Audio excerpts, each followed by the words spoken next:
The Nigerian Correctional Service, formerly known as Nigerian Prison Service, is charged with the responsibility for the custody, reform, rehabilitation, and reintegration of offenders back into the society.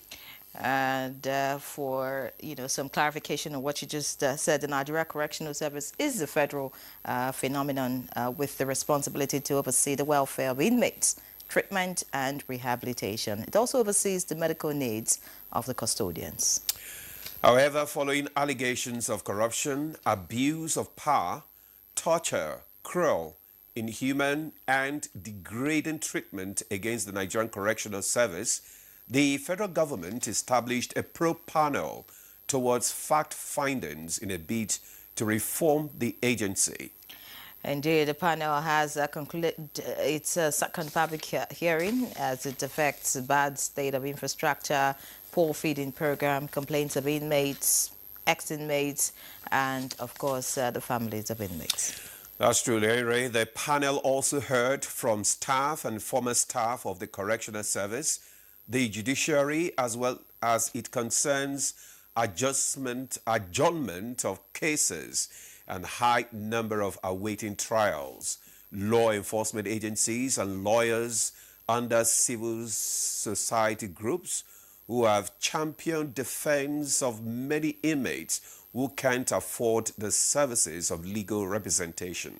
In addition, the investigative panel also granted audience to management staff of the Correctional Service, civil society organizations that have been critical of the agency over human rights abuses, especially against the vulnerable groups. The Correctional Service, which aims to rehabilitate inmates, have had to contend with numerous challenges, and so the probe panel has availed stakeholders opportunity to address issues stalling rehabilitation of inmates and to prefer ideal processes towards proper rehabilitation of inmates for reintegration into the society. I am Ademola Adeye. Welcome to Good Morning Nigeria, the first for the week. And I'm Henry John. Thank you for joining us this morning. We're reaching you live on the network service of the NTA, and we're right here at our headquarters in Abuja. Shortly, the newspaper review with Chukwudi Abuja will be on. I wanted to say something. I know. Thanks for staying with us. You're still on to Good Morning Nigeria on the network service of the NTA. Next is newspaper review. Stay with us.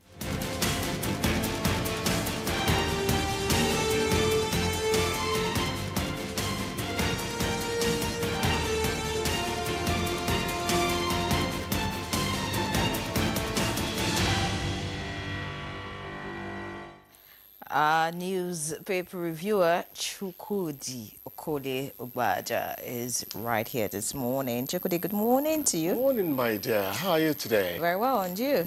Do I look abused and roughed up? You know, the heat, how has it been featuring in your area? Well, I've been trying to stay hydrated. And, Now, you drink water within another 10 minutes as if you didn't have a glass of water, 10 minutes ago. I couldn't even sleep because of the heat.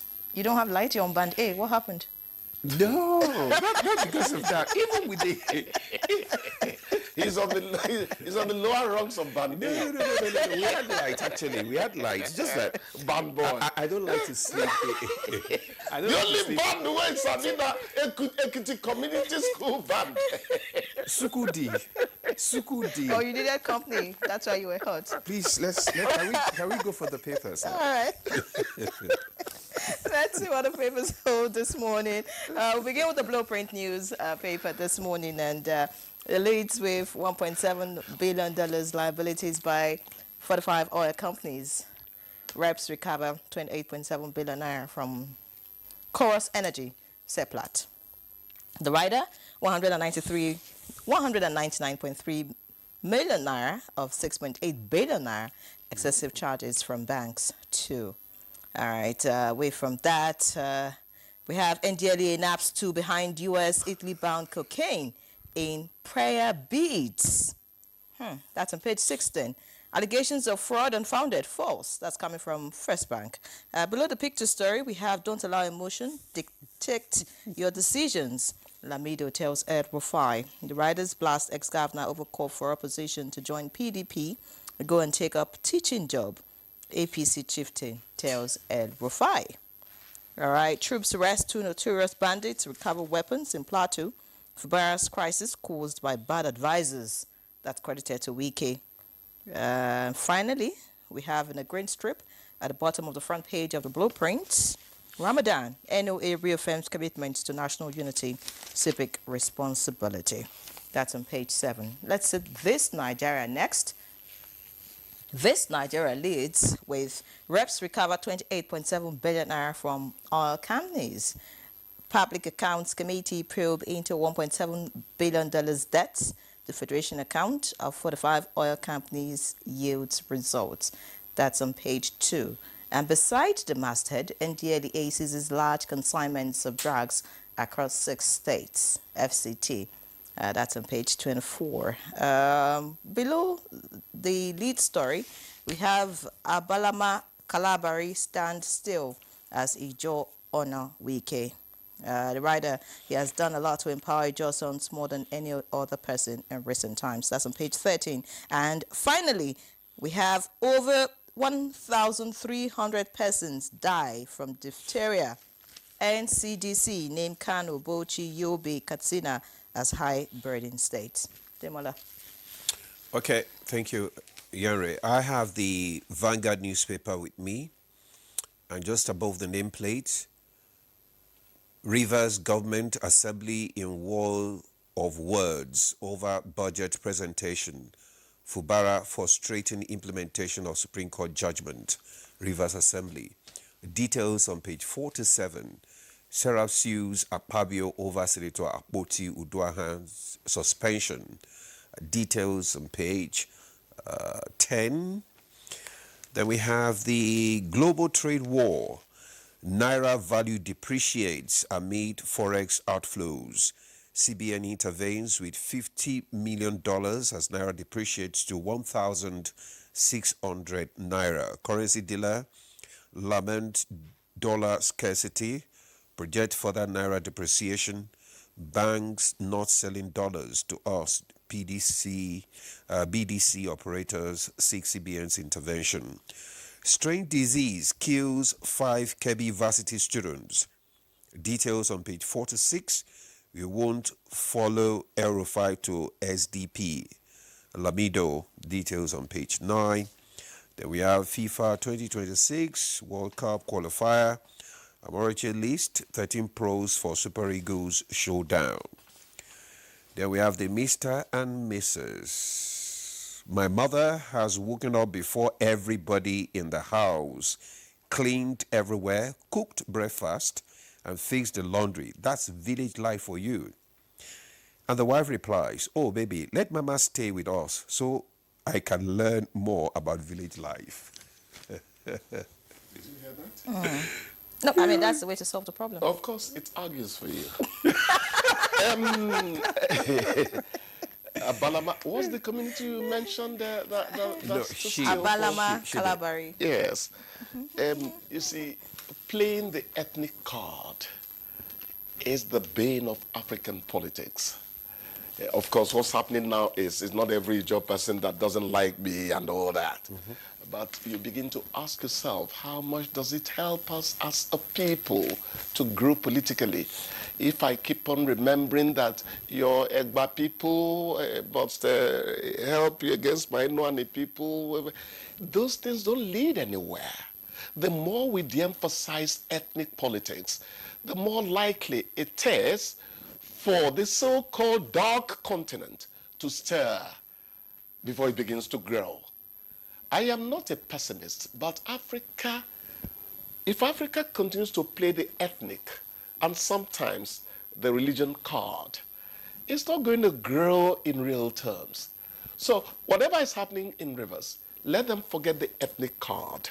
Let them begin to look towards what is good for the people of Rivers, whether you're Pobo, whether you're Calabar, wherever you come from, till we get to that level of reasoning we are going to stay in the woods in terms of how African politics plays out. El-Rufai is receiving advice from Lamido. He's asking them to join him in SDP and all that. Of course, that pushback is going to happen. It's not going to be easy. Yeah, that one says he's not following him. Of course. What did you say? It says they are not following him. Definitely they are not. Because actually, when you look at El-Rufai's movement to SDP, my journalistic mind tells me that some people in the north are going to say El-Rufai is acting for himself. Some are going to say he's our son, we'll go with him and all that. Again, the ethnic card begins to play in African politics. But at the end of the day, the plurality that it will bring into how we carry out electioneering, governance and all that helps the country grow. The more, the merrier. I'm not one of those who think that PDP and APC should keep on riding, not roughshod really, like a matador with the rest of the polity in terms of politics, So that's the way I see it. So it's a good development. It's a good development. The more, the merrier. The more, the merrier. Yeah, you're throwing up something from your side? Naira value depreciates amid forex outflows. The bailout, if I may call it bailout, that has been coming from the CBN is actually the reason the Naira is managing that, existing around the 1,500, 1,550 and all that. What is going to shore up the value of the Naira at the end of the day is the kind of trading pattern you have, is the kind of that's a trading pattern. I'm talking about the balance of trade between nations and all that. How much are you as a producer? What amount of foreign exchange do you attract to your country because of what you're giving out there? And again, Nyere will frown when I say that agriculture is what will rescue Nigeria, Africa at the end of the day. We must move to make sure that we are strong in terms of what we share with other people, because you can never live alone in the world. Trade is a must for you.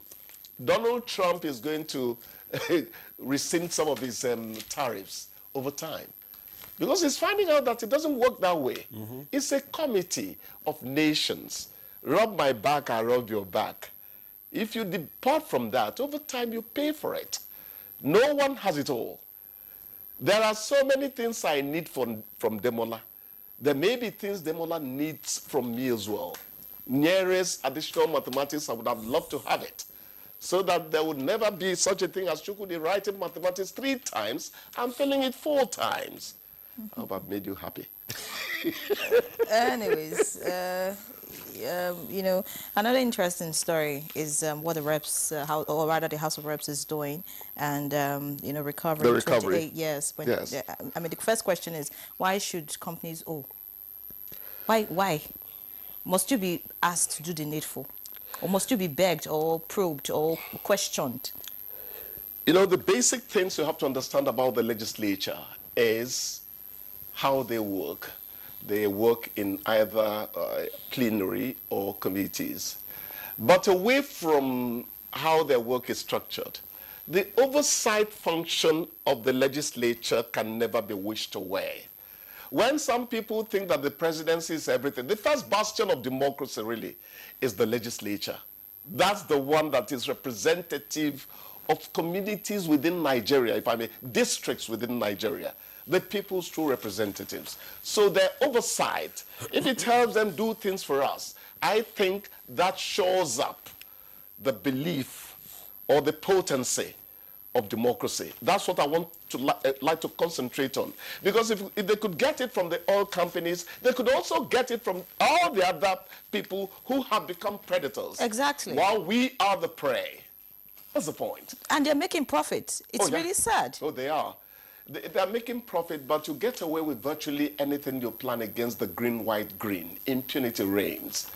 I know government is doing what they can to reduce it, but there are still so many loopholes you can manipulate. And the sad thing is that some of these oil companies are managed by, foreigners who would not attempt to do this kind of thing. Where They they don't know come where they're from. Because they're coming from a place where the law works. It's not where religion works. Okay. It's where the law works. They hold you accountable. We don't do that here. Even in Ghana, we don't do that here. Anyways, another very serious issue of concern is this diphtheria outbreak in some states. Over 1,300 persons have died so far. And I'm trying to look at the statistics. So many people, so many cases have been suspected so far. Diphtheria is an airborne disease. Once someone coughs or sneezes, it's transferred. This is a serious... I hope I don't talk ignorantly. I thought diphtheria is one of those childhood diseases. There are about 6 of them. Yes, and vaccination is so. supposed to deal with this. Yes, so I want to think it's affecting the children more than anyone else. Exactly. And of course, the fact that their immunity is lower and then malnutrition is a big issue at the moment. They are still growing immunity. They are still maturing. So it takes us back again to the gaps in our health system. But it's not only for the children. No, also but for the adults. Adults the adults are being vaccinated as well. Preponderantly, children have this running battle with diphtheria, whooping cough. They get vaccinated. It's just that the vaccination does not last. It's not a lifetime security. Yes. Maybe after 5-10 years, the thing wears away. So you need to be vaccinated again. Well, as I said, I don't like talking deeply about things I'm not very, conversant. Well, you have talked deeply today. And it's time to kick me out. Actually, I'm packing my things and leaving. I don't have to wait for you to say it. All right. We'll take a break now. Good Morning Nigeria continues. Stay with us. Thanks for staying with us. You're still watching Good Morning Nigeria on the network service of the NTA. Just before we bring in our guest for our conversation on Nigerian Correctional Service probe, let's take this background report by Timothy Yusuf. The Nigerian government has launched an independent probe into the correctional service, focusing on allegations of corruption, abuse of power, torture, and degrading treatment. Consequently, an independent panel has been set up to investigate these claims with a mandate to reform the Nigerian Correctional Service (NCS). Findings revealed that the panel has already begun its work, reviewing cases involving senior officers who oversee custodial centers across the country. Some of the key areas under investigation include corruption allegations of bribery, embezzlement, and other forms of corruption within the NCS. Abuse of power with accompanying claims of abuse of authority, harassment, and intimidation by NCS officials. Another focus is alleged torture, abuse of human rights, and degrading treatment of inmates. Analysts believe that the probe is a significant step towards addressing the long-standing issues within the NCS and ensuring that those found guilty are held accountable. Come with us as we now join our array of guests in the studio to take you deeper into the issues arising. How far with the Nigerian Correctional Service probe? Many thanks, Timothy Yusuf, for that background report. Now time to introduce our guest, and it is a pleasure to welcome Dr. Magdalene Ajani, Chairman, Nigerian Correctional Service Pro Panel, and the Permanent Secretary, Ministry of Interior. Many thanks for joining us, ma'am. Thank you so much, and good morning, Nigeria. All right, also right here in our studio is Dr. Uju Agomo. She is the Secretary, Nigeria Correctional Service Pro Panel. Many thanks for joining us again, Dr. Uju. Thank you very much. I'm happy to be here, and good morning, Nigerians. So let me introduce the man in the midst, who is also a doctor, Dr. Ike Eze-Ugo. He's a member of the Pro Panel, Nigeria Correctional Services. Dr. Ugo, Eze-Ugo, you are welcome to the conversation this morning. Thank you for having us, and good morning, our viewers. Okay, let's start the conversation with the chairman of the Pro Panel, Dr. Ajani. Tell us about the or introduce briefly to us the independent investigation panel set up, on these Nigeria Correctional Services and its mandate? What's your mandate? Thank you so much. The Independent Investigative Committee on Nigerian Correctional Service was inaugurated last year by the Honorable Minister of Interior, arising from a lot of allegations against the officers of the Nigerian Correctional Service. And those allegations were a bit quite disturbing to the service. And so they were immediate and then long-term terms of reference. The immediate one was to look at the allegations about some inmates. First was the case of Bobrisky, that he was detained and didn't serve his term in the correctional service. And then the second one was the case of the Kuje prisons, where it was alleged that some inmates were paying money to staff of the correctional service. So that was the very first set of TORs, and then the second one was to look at all the allegations of torture, maltreatment of inmates, and the aim of it eventually is to have a holistic reform of the correctional service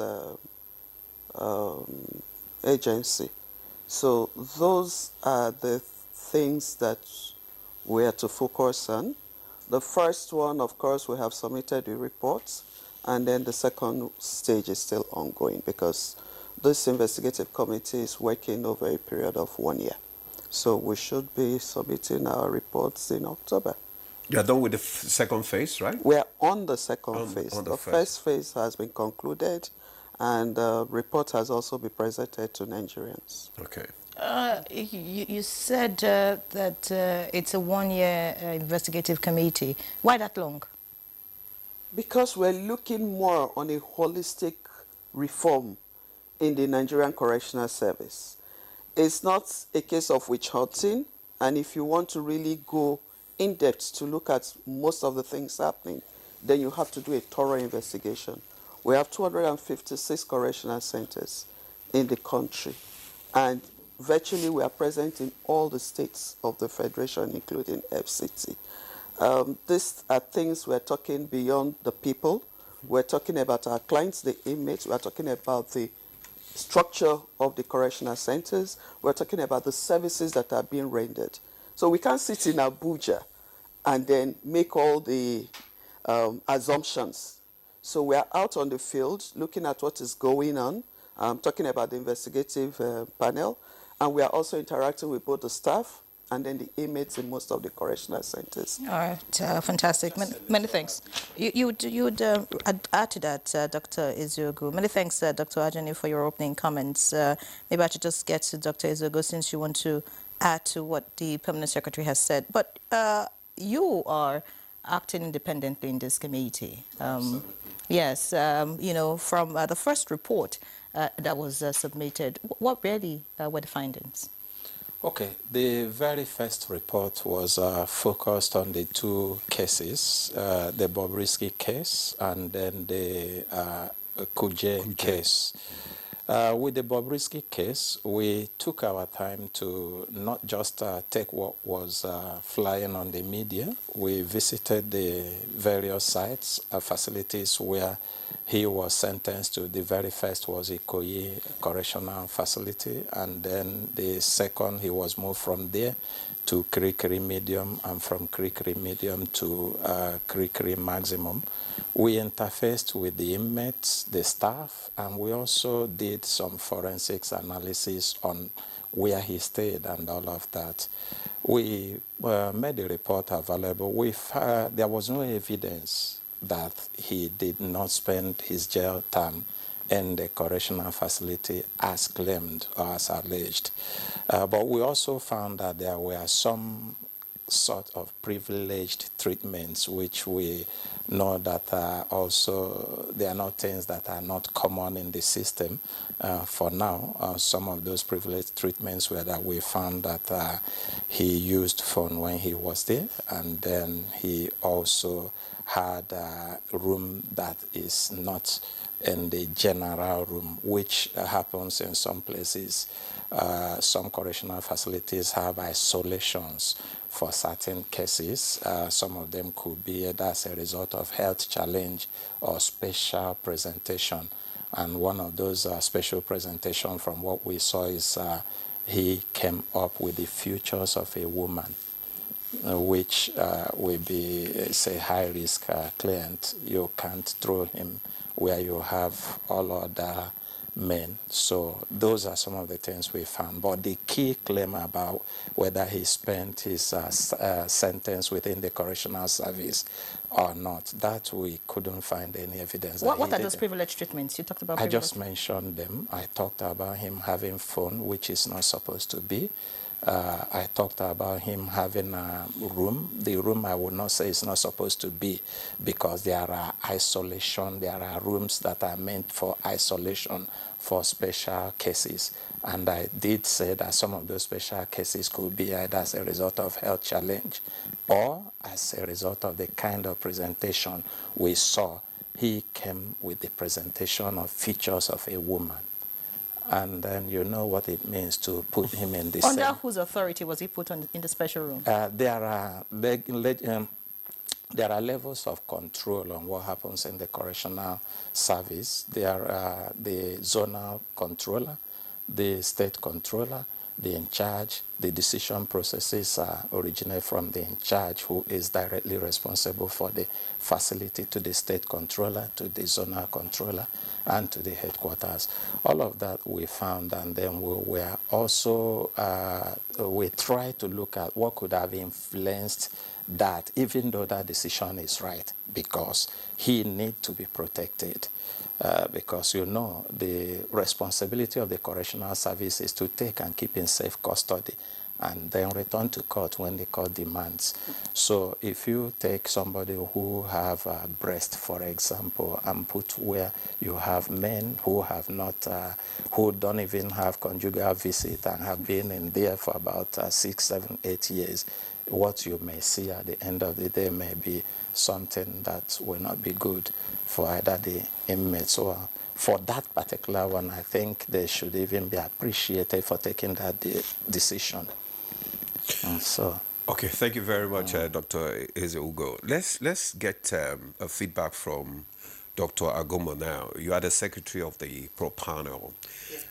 Can you explain to us the method, or, I mean, how did the panel conduct its investigation, you know, and what methods were used to gather, you know, evidence? Okay, thank you very much. As the chairperson did explain, there are phases to this assignment. So the very first part was dealing with the 2 cases she highlighted. And what happened was, in terms of the methodology, was there was a need to look at on the spot, to move into that unannounced, Okay. to move into those facilities and follow the trail. So, for example, on the 12th of April, he was brought into Ikoyi, but interviewed, but he did not sleep in Ikoyi. And that same 12th of April, he was moved to the medium custodial center, as you have highlighted. We saw the cell where he kept him, which was an individual cell. We looked at the nature of all the other private cells that were in that special building, and tried to look at the facilities that that particular cell had. On the 22nd of that same April, he was moved from that medium security facility to the maximum. And part of what we're also looking at is documentary evidence. So, for example, he had applied for self-feeding, had indicated people who would be bringing the food on a daily basis. And we looked at the visitors register. And within the visitors register, within 10 days, we had 39 visits. Oh, you mean an inmate can apply for? Yes, that's they can apply. Self-feeding. You can apply and designate who would be the one you have apportioned. Okay. So it was obvious that within those 10 days that he was in the Creek Medium, there were visits because we looked at the records. Okay. And those records showed, the number of visits. And it was such a record that you would be sure that it's not like, you saw the trajectory of all of that. It was almost like what you can call a tamper-proof evidence of that. But there were also other records. So part of what was observed, because the major mandate was to say, did he sleep here or didn't he sleep here?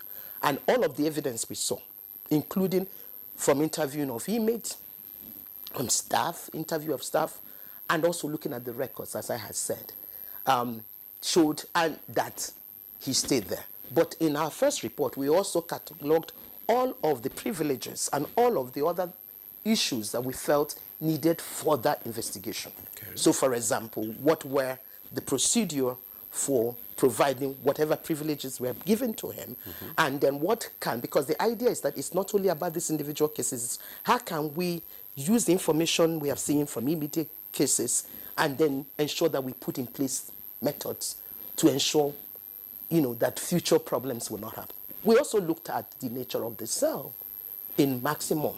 Okay. And, what were the layout of that cell, and what would have given people the different impressions and all of that. So all of that are things that the final report will delve into. But the very first report said, look, this person, from all we have gotten so far, stayed inside this facility.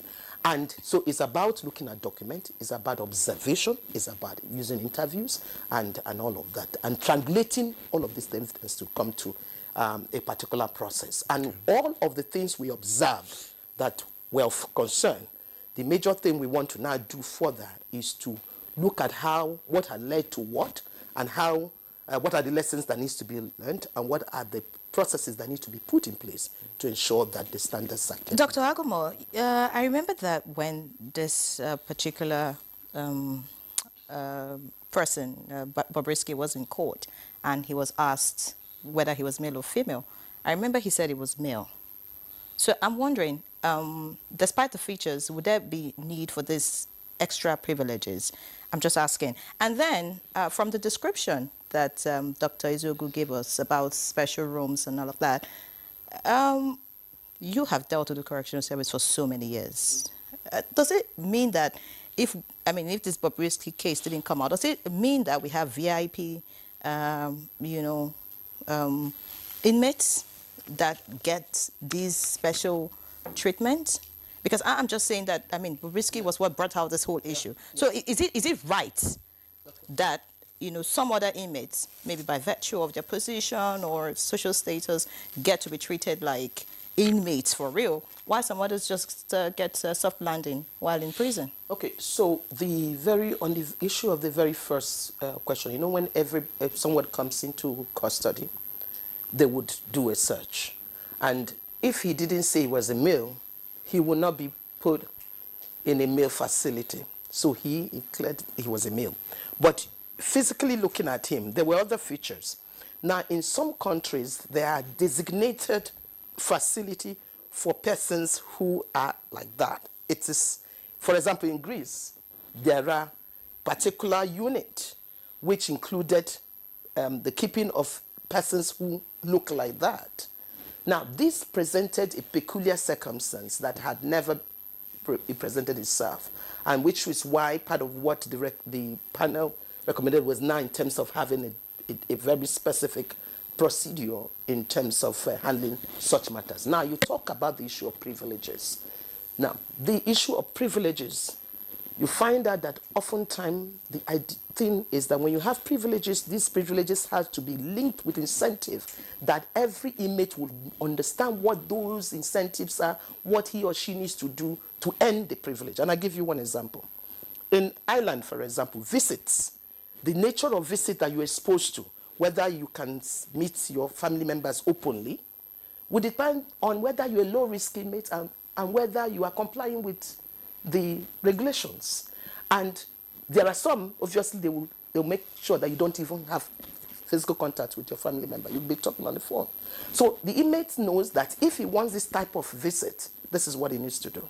So part of what the panel is doing is to take all of the list, because we listed all the privileges we observed that was offered to him in the medium security facility. We listed all the privileges that we saw that was in the maximum security where he was moved from the 22nd. And we raised also concern because of the different categorization of facility being moved. That was also reflected in the report. But what was more important is that the panel now said, we want to dig deeper so that we understand what happens when an inmate, what are the processes an inmates go through to get this kind of privilege. So that where there are abuse of power, where there are corruption, where we can flag those. So that's part of what we're doing during the second phase. Digging deeper into what led to what privilege that was given. Okay, all right. Thank you very much. Dr. Ajani, earlier on you mentioned some of the allegations, but can you be a little bit specific about these allegations of corruption and abuse, in the correctional service? And how widespread are these allegations, and are they limited to a particular section or personnel? Well, there were a couple of allegations on the inmates paying money to officers of the correctional service for one service or the other. Some claim that they have to pay money to be placed in like the private cells rather than the open dormitory-like cells. Some also claim that they give money to officers to get better feeding. And the case of the Kuje one was really allegations against very senior officers of the correctional service, including the ministry. So we had to look at it clearly. Including the ministry? Yes. Okay. So I know that myself and the Honorable Minister did not know what they were talking about. And they even alleged then that the Controller General of Correctional Service was also involved and all that. So these were really huge allegations against the integrity of the service.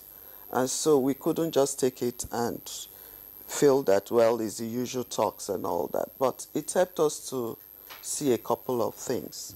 Okay. Is it just against Kuje Correctional Center? No. The allegation was right across the country. Lagos State was also involved, and you know that... So it's widespread. Yes. You know that even concerning the Bobrisky case, some senior officers are on suspension as we speak. And that's not just suspending people because their names were mentioned.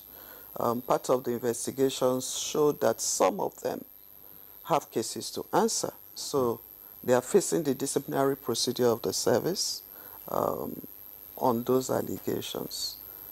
So we're still working. We're still reaching out to the correctional centers, and we're seeing a couple of things. We've had investigative hearings, public hearings.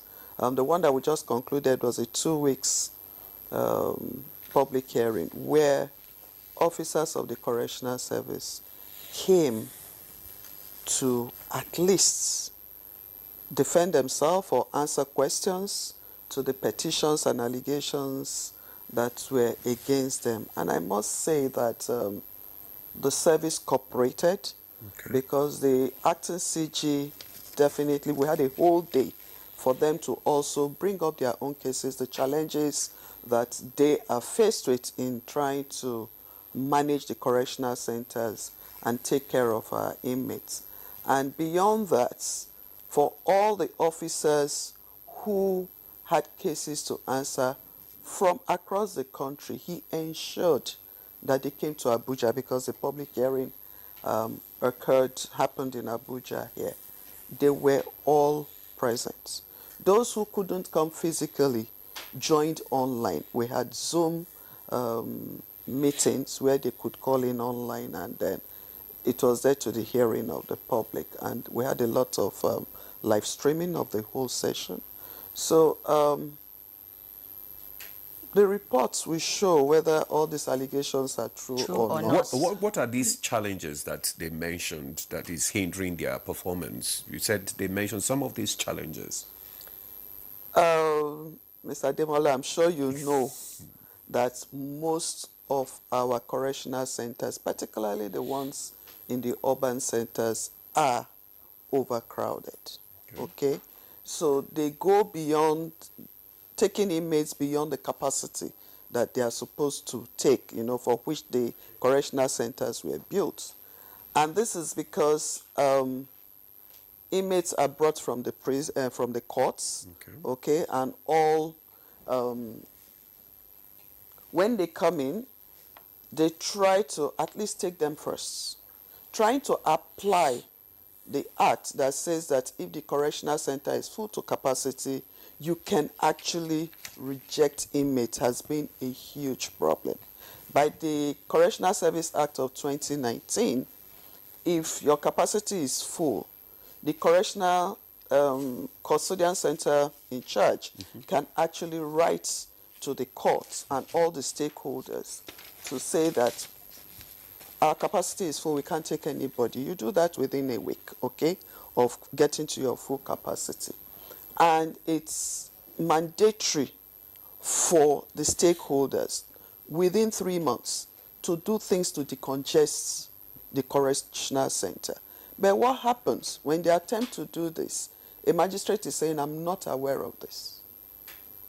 So they've had situations where they want to dump the inmates at the entrance and go away. You have to think about the safety of this Nigerian that is being brought. As far as they are concerned, the court has sentenced this person to jail, and they have brought the person to jail. Nobody is asking, how are you coping with these people? We are full. Where are we going to put them? So they end up taking everybody in, and then when you go to the place, you see how congested it is.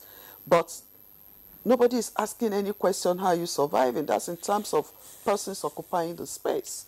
Then you talk about the feeding of the inmates. The feeding of the inmates is not done by the in charge of the correctional officers. People are contracted to supply the food, okay? And then we are talking about the number of inmates versus the quantity of food that is coming. Everybody has to eat. So they have to spread whatever it is that is supplied to them to reach everyone. Yes, there are portions that are stipulated for inmates that are serving, okay, in terms of the quantity of food, the portion of food they should be given. But do they really get those things supplied? There are a lot of things we need to look at in the correctional service and in service provision. So it's not just the officers alone. There are other stakeholders who are involved. The Nigerian police is involved. The court is involved. The state attorney generals and commissioners of justice are involved. Because if you remember, the activities of the correctional service is no longer on the exclusive list. It's on the concurrent list as we speak. But are the state actors taking responsibility for their offenders? Because if you go to most of the custodian centers, over 80% of them, statistics, are state offenders. But yet, the state is not looking at taking their cases as at when due. You have people who are in custodian center awaiting trial 1 year, 2 years, 8 years, state offenders. What is the Attorney General of the state doing with the whole of the criminal justice system? Do they come to the court, to the custodian centers to actually see how they can decongest the place? I think it was only in Delta State, well, maybe I went to Delta State, where the State Attorney General and his team visit the custodian centers every quarter. And with that, they are helping to release clients who don't need to be there for too long. All right. When you mentioned the list of people that came for, that appeared before the panel, you didn't mention anything about the judiciary. Do you have them also? Did you invite them? Well, for these 2 weeks, Yeah. virtually all the stakeholders were there. The judiciary was there. The Federal Ministry of Justice was well represented. Okay. the National Judiciary Institute, Nigeria Judiciary Council, Legal Aid Council, Nigerian Bar Association, they were all present, okay? And of course, Nigerian police was also there. All right. So virtually everybody that needed to come was there. Many thanks, Dr. Ajani. Let's get to Dr. Agomo now. She spoke about officials of the Nigeria Correctional Service, coming for, the probe and all of that. Did you get, if you like, ex-inmates, inmates, those still serving, their family members, to come on this panel, to speak about their experiences also? One thing about the panel's approach was inclusivity. The panel made public its email addresses. They've addressed for the distribution of physical copies of complaints and petitions, as well as phone numbers that people can reach. So we had complaints submitted, both from inmates and also from staff. It's important to mention that part of what the panel is also looking at is also the welfare of staff. So we also had complaints where staff came and complained against the violations that they felt. So one thing that was very, very critical, and I think is important to mention, because this is the second public hearing. For the first audit, first visit to certain locations was done last week of November.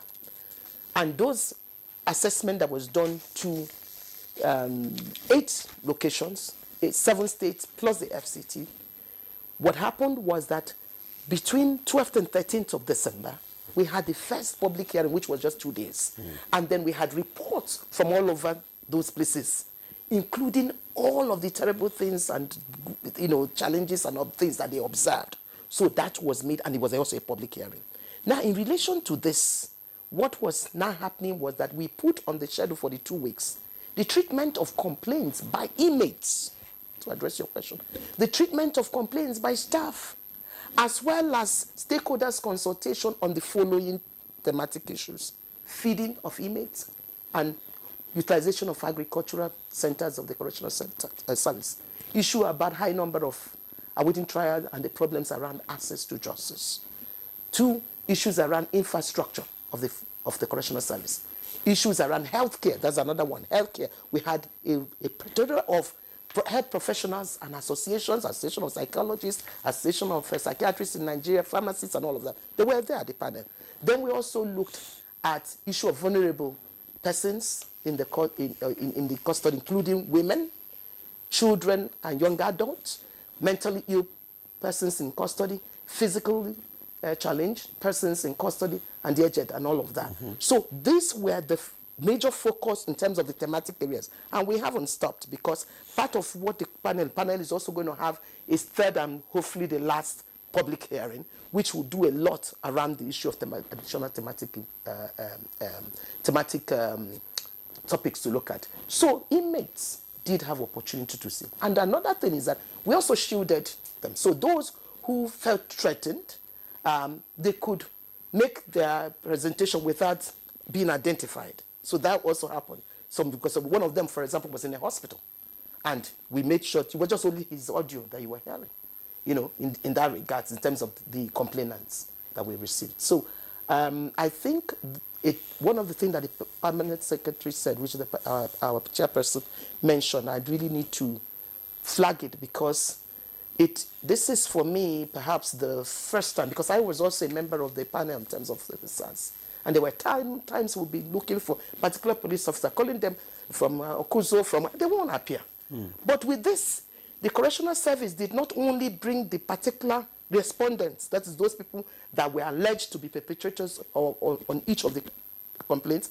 All of them came. People came from Bayelsa, they came from Plateau, they came from Kaduna, they came from Ogun State, Abeokuta, they came from Edo State, they came from Rivers.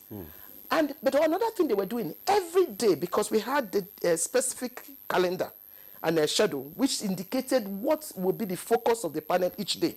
So you can't believe it that if we're focusing on healthcare, the Correctional Service will bring their officers related to healthcare to be in the panel that day.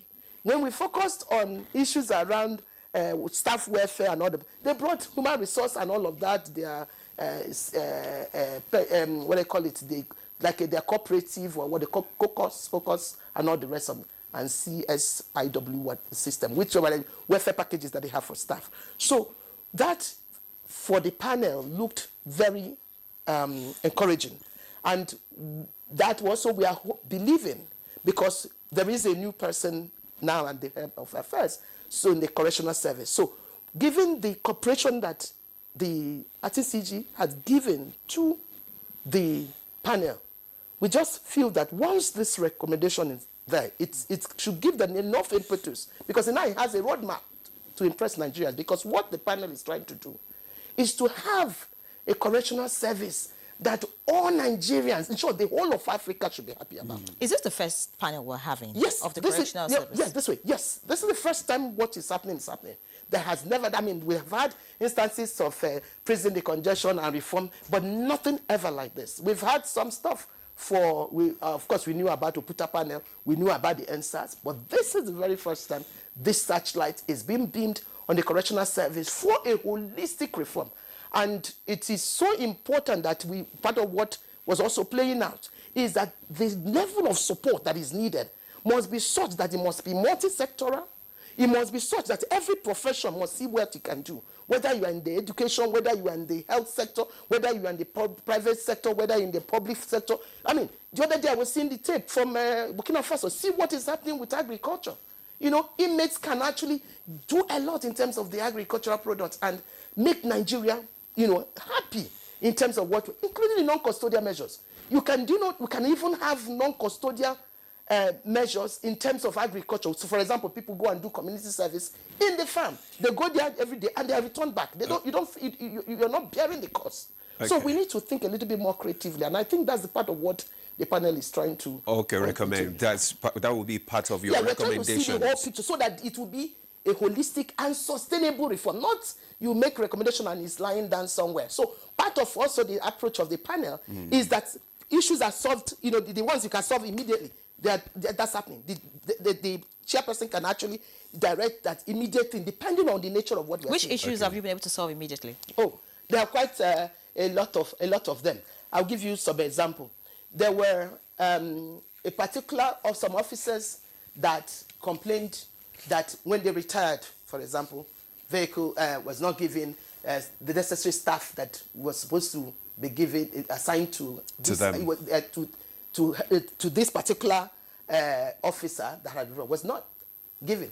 Instantly, the chairperson, directed that letter be given the next day or something like that, and feedback given to him. So immediately, because it was something that could be resolved within that sphere immediately. There were instances where certain things that the Controller General could make to be activated in relation to things that have immediate need and an immediate response. Okay. But of course, there are things that requires more time, which is now to unearth everything through the process of the investigation, and then be able for us to now say, these are the concrete recommendations we're making on this, on the basis of this. As we said, it has to be holistic.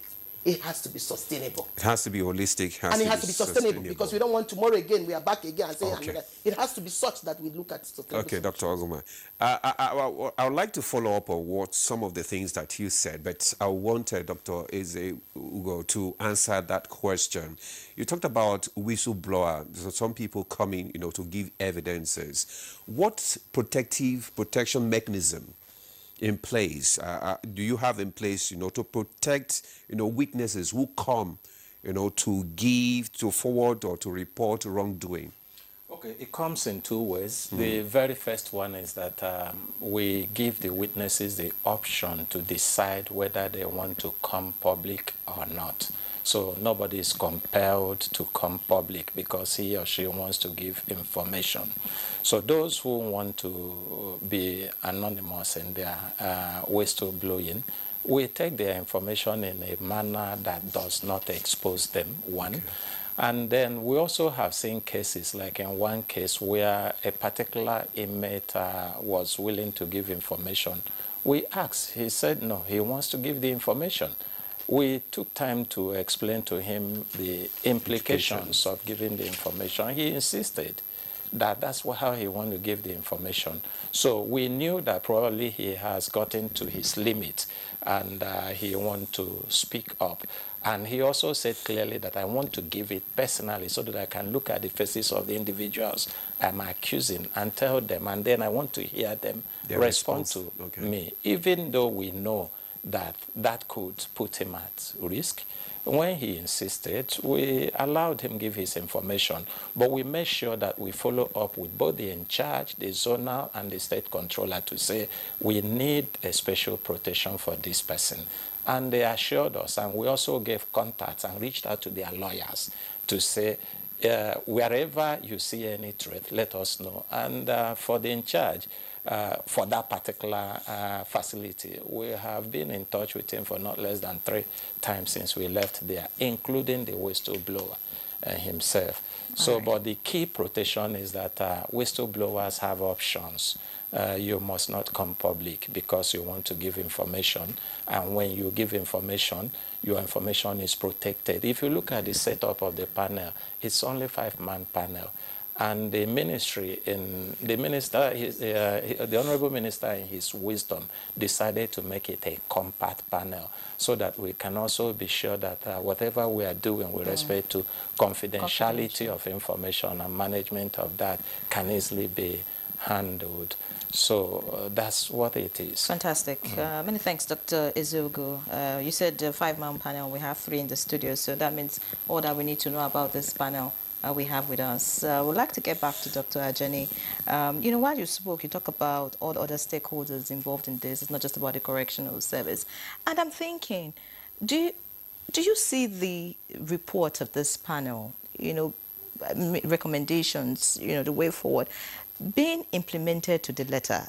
I want to know what you think about the body language of the other stakeholders involved in this. I mean, the judiciary, the police, like you mentioned, the contractors. I mean, it's a whole circle. The correctional service may be determined, I'm ready for change, but do you think we can see change in these other sectors that are involved in how the correctional service runs? Well, from what we have witnessed in this last 2 weeks hearing, yes, I see a change. Because the hearing brought out a lot of information to them. The magistrate in the courts does not know what is happening in most of the custodian centers. So we had picture representation of what we saw in most custodian centers. And giving them live statistics of what you saw on the field was eliciting a lot of response from them. And already the NJI is talking about having more trainings and exposure for the magistrates and the judges that are under their supervision. Same thing with the Judiciary Council. But beyond that, by the time we are wrapping up most of this, and like when our first set of recommendations are coming, we are going to have a deeper interaction with all stakeholders in preparation for the implementation.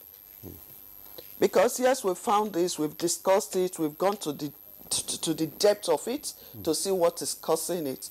The overall objective of the work of this committee is a holistic reform of the correctional service and services provided at the custodian centers.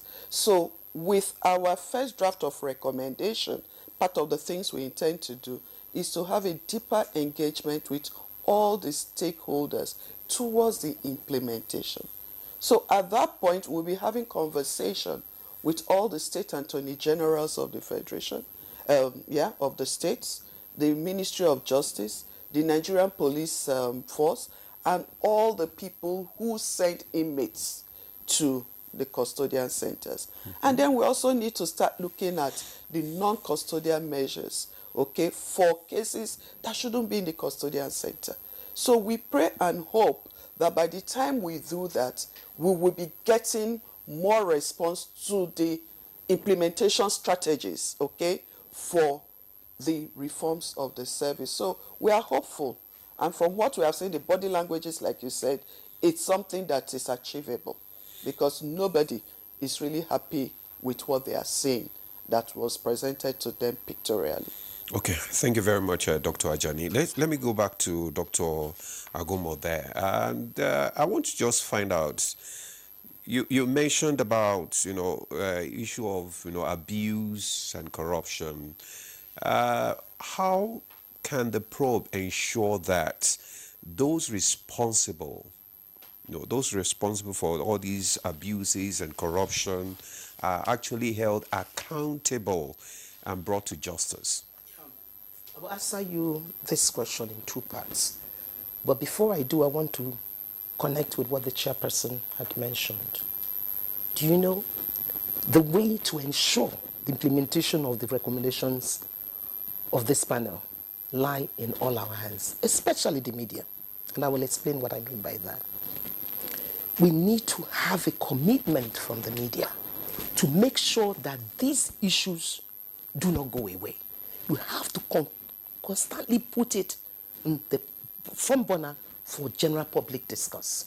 Let me just ask you one question. You will continue in this, your thought.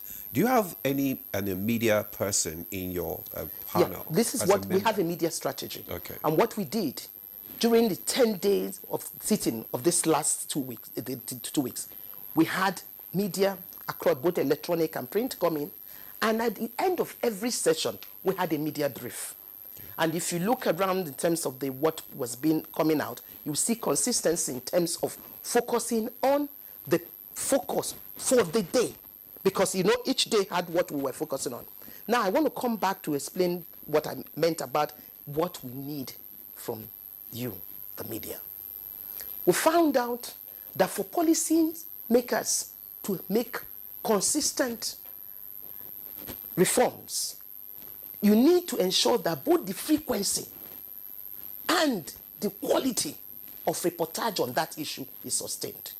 So it's not only that, so on each of those thematic issues, you keep talking, just like what you're doing today. So we want to commend you. But then when the progress is coming, you should also point to say, oh, as at this has happened. And then part of what the panel was doing was also to look at 31st of July 2019, the then president signed into law what is seen by a lot of people as the most progressive piece of legislation for correctional service in Africa, the Nigerian Correctional Service Act of 2019. Now, the implementation has not been what it's supposed to be. So the panel, what we kept doing was we kept making references to the provisions of the Act in relation to what we're seeing. We kept asking the Correctional Service to give us the statistics and status of the compliance on each of the provisions. And the one they have a problem, let's know why. Because sometimes they may be not in compliance because of certain problems. Because if the panel understands what those problems are, we will know what to do. So, for example, you heard the chairperson mention the issue about when he says when the correctional center is beyond the designated capacity, that they should activate this early warning signal. That is your section 12, 4 to 12. So why is the judiciary not helping its work? You heard her talk about the non-implementation of non-custodial measures and the need to do it. That's the whole of the part 2. Start from section 37, sub 1 of the Nigerian Correctional Service Act. Why are we not implementing it? What is the budgetary allocation to non-custodial implementation for the correctional service? The same thing, you go to talk about the issue about the staff welfare, because many a time the staff will think you talk about inmates, you don't talk about us. When you look at section 26, section 27, it's all about staff welfare, staff training and all of that. How are we doing in terms of the compliance around this? You talk about certification of good behavior that are provided under section 14, section 13. How, almost everything that needs to be done. How is this supposed to be? Let me give you two simple examples. Section 34 and section 35 of the law talks about every state of the federation having designated facility for young offenders. Okay. And then designated capacity for female. We know that now the young offenders facilities are very limited. In Kwara, in Lorin in Kwara, we have in Abuja too. We have in Kaduna that is functional. Mm-hmm. So how do we ensure that all the others do have what they need to have? So my point here is that it is possible to make happen, but you will also support making it happen. As a matter of fact, without the media, the challenge is that even if reform happens, it can be sustained. So both the showcasing of the issues, but also tracking of the progress. So when good things are, I say, okay, on this one you have scored well, on this one you haven't scored well. The same thing in terms of now we are talking about the concurrent placement of correctional service in the concurrent legislative list. Some states have started passing the law. Ebonyi, for example, has passed the Ebonyi State Correctional Service law. For Abia State, it is before the State Assembly. I think it has gone first reading.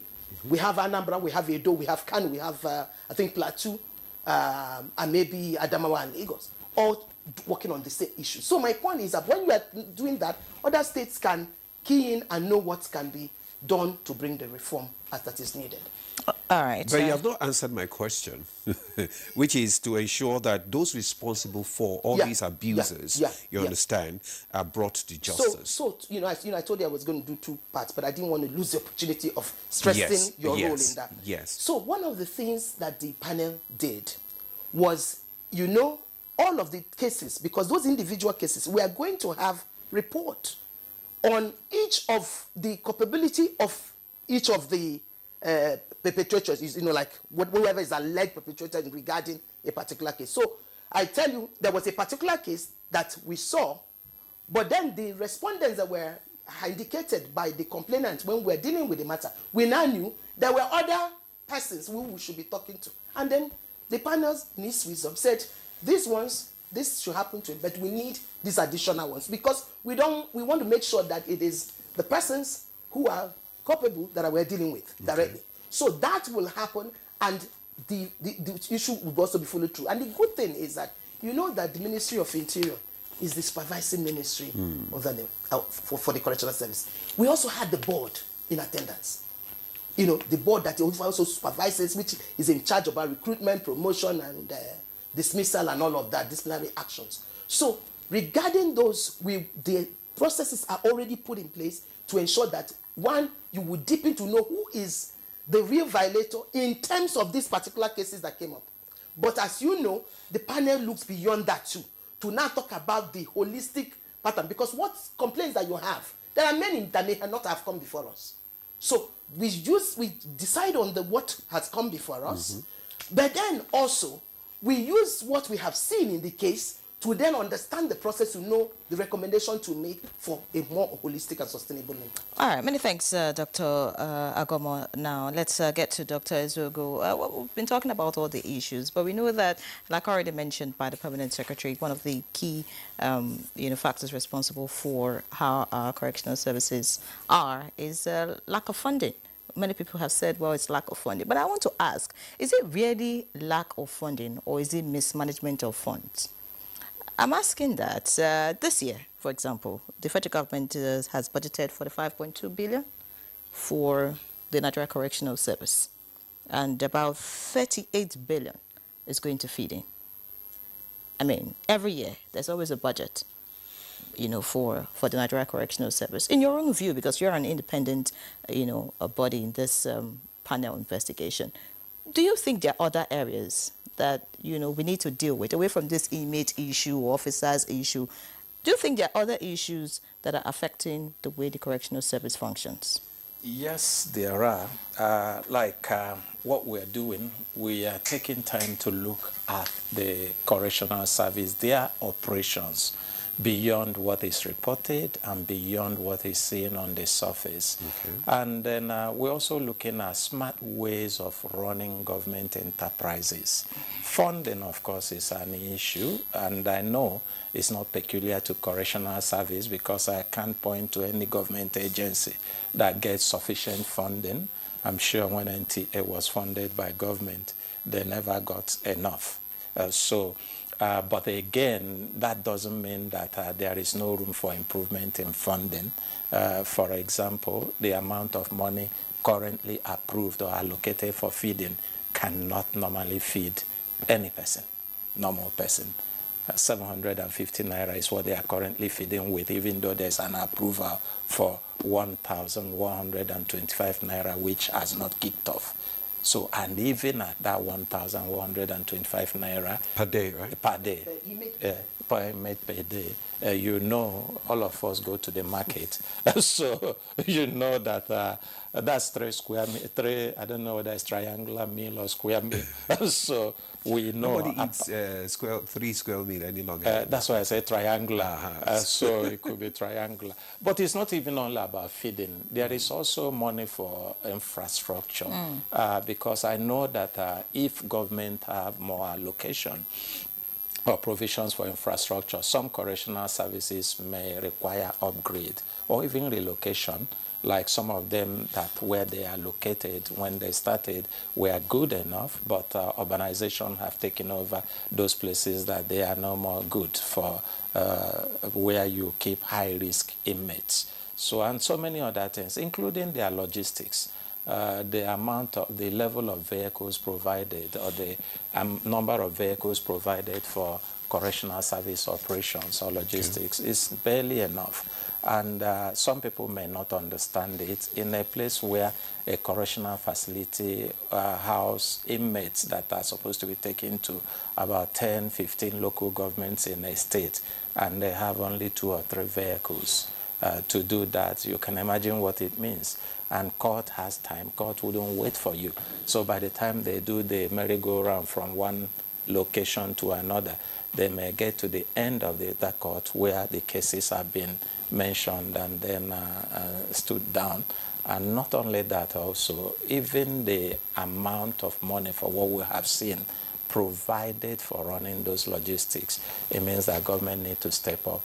But we're not only looking at what government can do, because there are creative ways of solving problems. Some of the things we're looking at, again, when I talk about innovative or smart ways of running government enterprises, is also to be able to open the eyes of the... Dr. Ezego, we would just like to interject you now, because the director is calling for a break. When we come back, you will complete your thought. So we take a break now. The discussion continues. Stay with us. All right, welcome back. It's the Good Morning Nigeria live on the network service of the NTA. Our guest is still very much with us, and our focus this morning is on the Nigerian Correctional Service probe.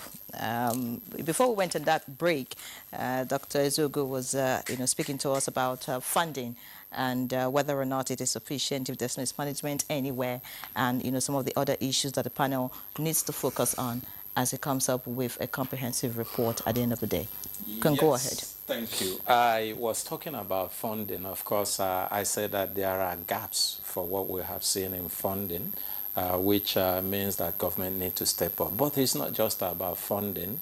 Remember, I talked about smart, creative, and innovative ways of running government enterprises, and then dealing with the processes, bottlenecks, and all the rest of them.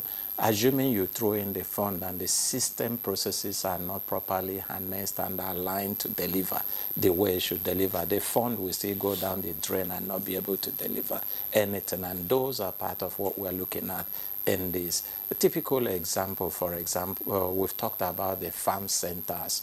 The correctional service have farm centers. And those farm centers, of course, there are challenges with some of them, but there are also some of them that more can be made out of them if we are able to bring in those innovative and creative ways of running business and government enterprises. And some of them also, it's not just about the individuals there, it's also about creating strategic partnership, which was part of what we're looking at. Some places where the government fund is not enough, and we could be able to broker partnership with medical associations, for example. We can break partnership with, open partnership with farmers who have the resources to farm. They could go into partnership with correctional service and then begin to generate more revenue, more food, not only for the correctional service, for the general public. That's part of it. So our key goal is not just about identifying problems, but also creating solutions around the problems. Government must step up their funding. I have given an example of the challenges of moving inmates from the facility to caught. That's something that really needs to be dealt with. And then, but sometimes also from what we're seeing, it's not only about government. We observed that most states or all states, for example, buy vehicles for police. They buy vehicles for civil defense. They buy vehicles for DSS. They buy for the army to provide security, isn't it? But they hardly buy for correctional service as support. We're not saying government should depend on that. The same way they support police. Now, police will use those vehicles to do raid, and then where do they dump the people? The people from the raid in the correctional service. And then if there are no vehicles or logistics to take those people to court, congestion will remain. We'll have issues. Back to square one. So all of these are things that we're looking for holistic approach to bringing about solutions, so that whatever solution or recommendation we're making will be enduring. So funding from government need to increase, but also the managers of those funds, the correctional service officers, we need to also upgrade their approach to managing government enterprises, and then partnership also with different organizations, CSOs, institutions, can also help to relieve all of this and support. The same way that states strategically support other security agencies can also help in dealing with all of these issues on the short run, while we look for mid-term and long-term solutions to that. Okay, thank you very much, Dr. Eze Ugo. Now let's come back to the chairman of the Pro panel now, Dr. Ajani. Earlier on, you mentioned some of the privileges, that some of these inmates enjoy at the correctional service centers. Can you list some of these, and those who are the people that really enjoy these privileges, and why? Then secondly, I want to ask, some people ask me, somebody sent me a text now, he said, did they actually invite Bobrisky? Because, Bobrisky and this Kuje prison actually triggered this Pro panel. Did you invite Bobrisky?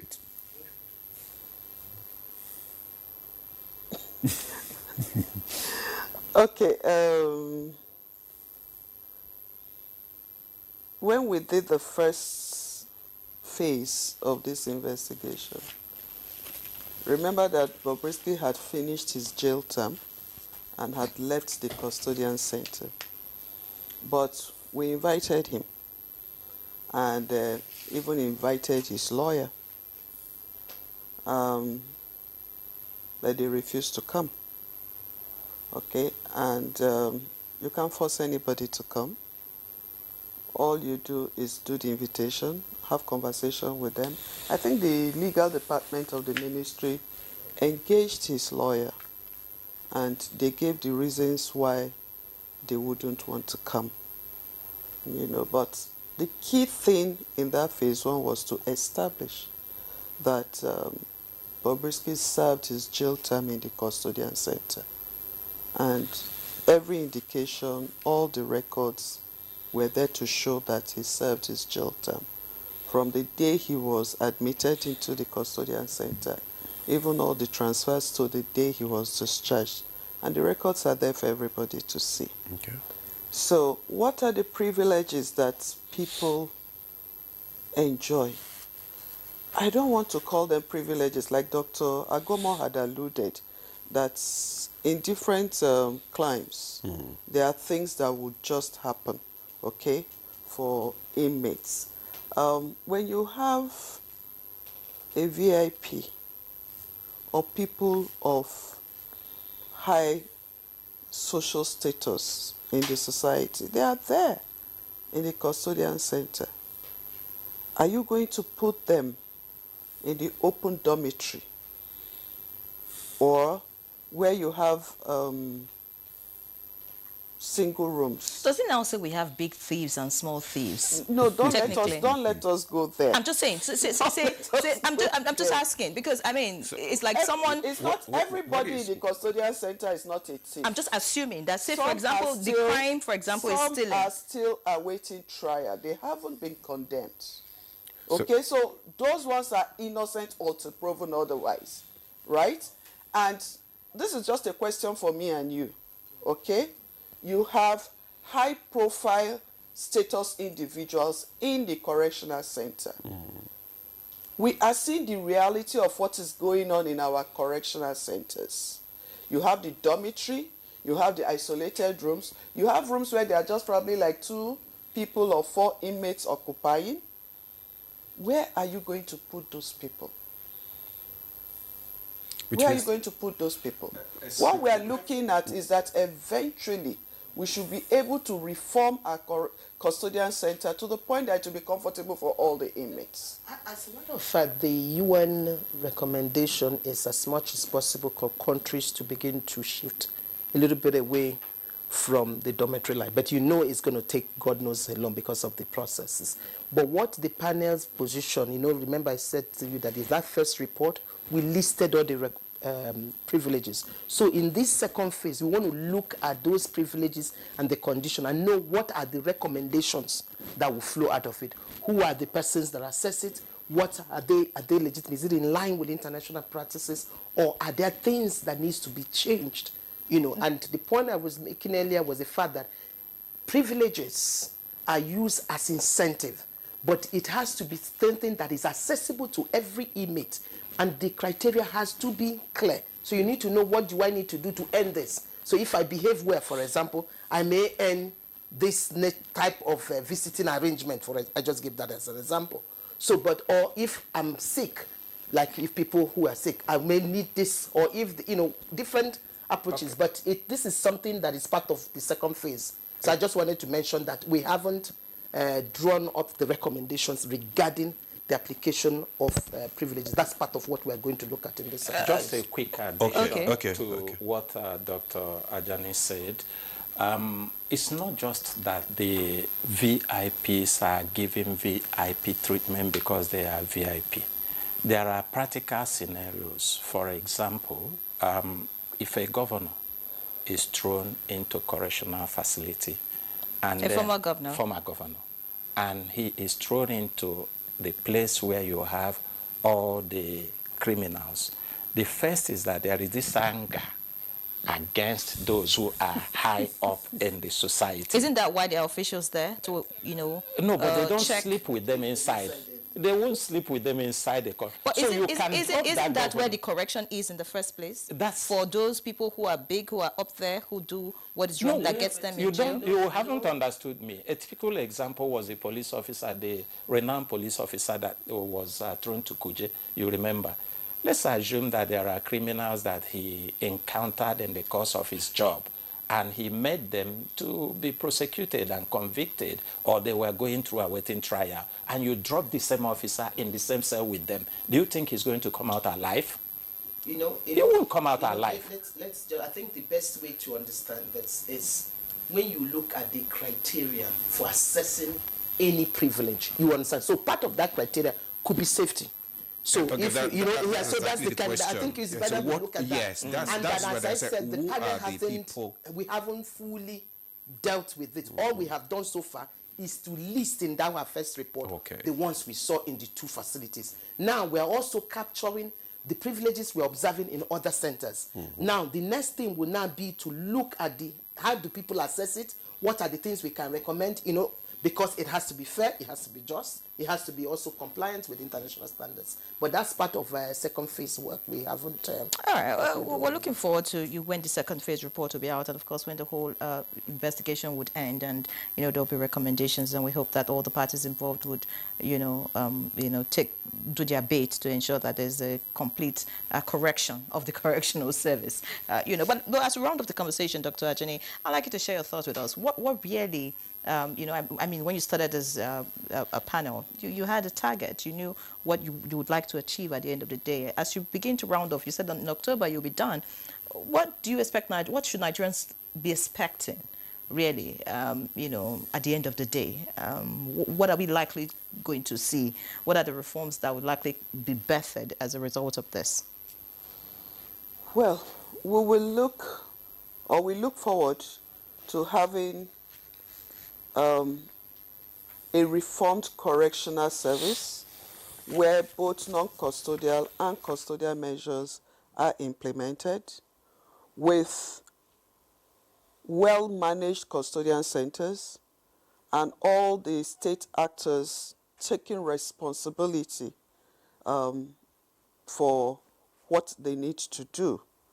Having the state come in to manage their state offenders and get the cases attended to as at when due, so that people are not staying in custodian centers for a long period awaiting trials.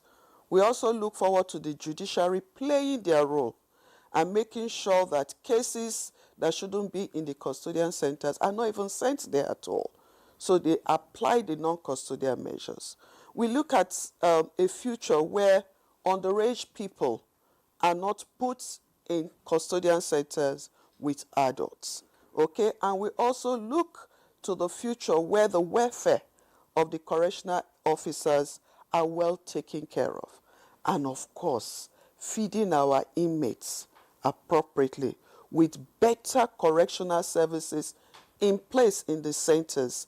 We're talking about vocation centers, education. We currently have them happening in some of the centers, but we are saying that this will become like the norm, where people have the option to either go to school or learn one vocational trade or the other, because we are no longer a prison, we are a correctional center. So it's no longer a place of incarceration, but a place where people are rehabilitated and eventually reintegrated back into the society. And the society also will have to step down on the stigma attached to people who go to the correctional centers. Yeah, thank you very much, Dr. Ajani. Okay, let's get Dr. Ogoma now. And I just want you to tell us what message would you send to the Nigerian police, especially when it comes to the importance of, correctional reform? It's just to say that the correctional service and correctional centers is like the barometer to check what happens across the whole of the justice system, as well as what happens within the society. I mean, it's always said that if it can get it right there, then that society is right. So given the issue that we have at hand, I think it is important that Nigerians should see this as an emergency. It is also important that every Nigerian, irrespective of your sector, should find a role of how to connect and provide whatever support you can give. If we do it, it is better for us as a people.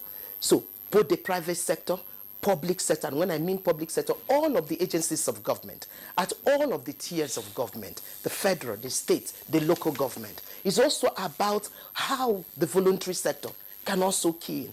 If we do it, it's not because you love correctional service, but because you are making it safer for every one of us. Everybody you see in custodial center, unless the person dies in there, it's going to come out someday. And because of that, we have to really invest in what happens to them while they're there, so that our communities, our states, and our nation will be safer. And that's what Thank you so much. We're out of time. Really, just crossed my mind that we didn't talk about jail breaks and how we can prevent, future reoccurrence, of that. But Dr. Ezeogo, your final thoughts as we round up the conversation. Okay, we need all hands to be on deck.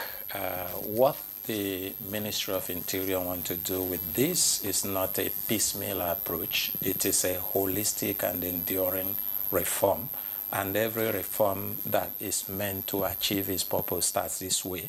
Have a thorough examination of the system, so that whatever that is there as an underlying cause, you can unearth it and then be able to deal with it in the most holistic and effective way. So with the approach we have started, practically is what it should be, to deliver what the ministry is looking up to, and that will make Nigerians proud. But we need all stakeholders. Thank you very much. We need all hands on deck, all stakeholders in the criminal justice system, the police, the judiciary, and all the law enforcement agents. We need them. Thank you very And then much. we need also the public to support. Dr. Ju Agomo has already talked about the media. We need the public to support by bringing information, joining even in the public hearing. That's why we're not doing anything in the closed door. It is public, so that whatever we are doing can be open and transparent to all to see, and possibly add value And that's what we're asking Thank for you, from Dr. everybody. Ike Ezeogu, member, Nigeria Correctional Service Pro Panel. Many thanks for your thoughts, and thank you for being a part of the program. Thank you We do very much sincerely indeed. appreciate you. Dr. Uju Agomo, Secretary, Nigeria Correctional Service Pro Panel. It was a pleasure to have you again. Thank you. We Thank wish you you the very very much. best. And of course, Dr. Magdalene Ajani, Chairman, Nigeria Correctional Service Pro Panel, and Permanent Secretary, Ministry of Interior. Thank you so much for your time. Thank you for your insights. And of course, it's a 5-member panel, so send our love to the remaining 2 members. We will. And we hope that you do the needful. We hope that at the end of the day, it will not just be talk. No. That we'll see action No. and we'll get to see a change. And yes, the media is saying, give us the information we need to. You know, I mean, it's always about the media doing one thing, but we need to also work together. Thank you so much, Permanent Secretary. Thank you for We having us, appreciate and you. thank you, Nigerian. Well, that's the much we can take on this edition on Good Morning Nigeria. Join us tomorrow again for another episode. I am Ademola Adeoye. It hasn't changed. No. I mean, I know it, John. Live a lot on the NTA.